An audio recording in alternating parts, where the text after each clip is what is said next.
அதே போல இன்னைக்கும் இன்னைக்கு நடந்துச்சு. மிகப்பெரிய எழுச்சி போல காமிச்சாங்க. அதாவது அவரை ரொம்ப முன்னிறுத்துவாங்க. இது அவருக்கே ஒரு கெடுதலாக முடியுமோன்னு நான் நினைக்கிறேன். ரொம்ப அந்த பர்சனாலிட்டி கல்ட்டை ரொம்ப அதிகமாக ஆக்கி கொண்டுறாங்க. என்ன இல்லை, நான் இல்லைன்னா பாஜக இல்லை அப்படிங்கிற மாதிரி ஒரு பிம்பத்தை அவர் கட்டமைத்து கொண்டிருப்பதாக நான் பார்க்கின்றேன்.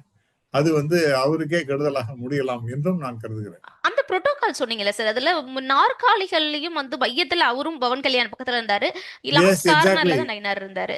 அப்சல்யூட்லி. அதுவும் தான் எனக்கு ஆச்சரியமா இருந்தது. ஏன்னா அந்த பெரியவர், சமய பெரியவர் அவர் உட்காந்துருக்கார். அவருக்கு ரைட் ஹேண்ட் சைட்ல தான் இவருக்கு அண்ணாமலைக்கு இடம் கொடுத்துருக்கணும்.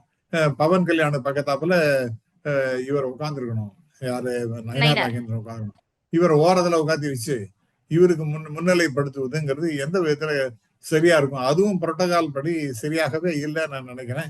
இது வேணும் செஞ்சாங்களா, வேண்டாம் செஞ்சாங்களா? அப்புறம் அவர் உட்கார்ந்த பிறகு அவர் எழுதுருங்கன்னு சொல்வது சரியா இருக்காதுன்னு அவங்க இந்து முன்னணி நினைச்சாங்களா எனக்கு தெரியாது. பட் அது டெஃபினட்டா it is not a proper procedure at all.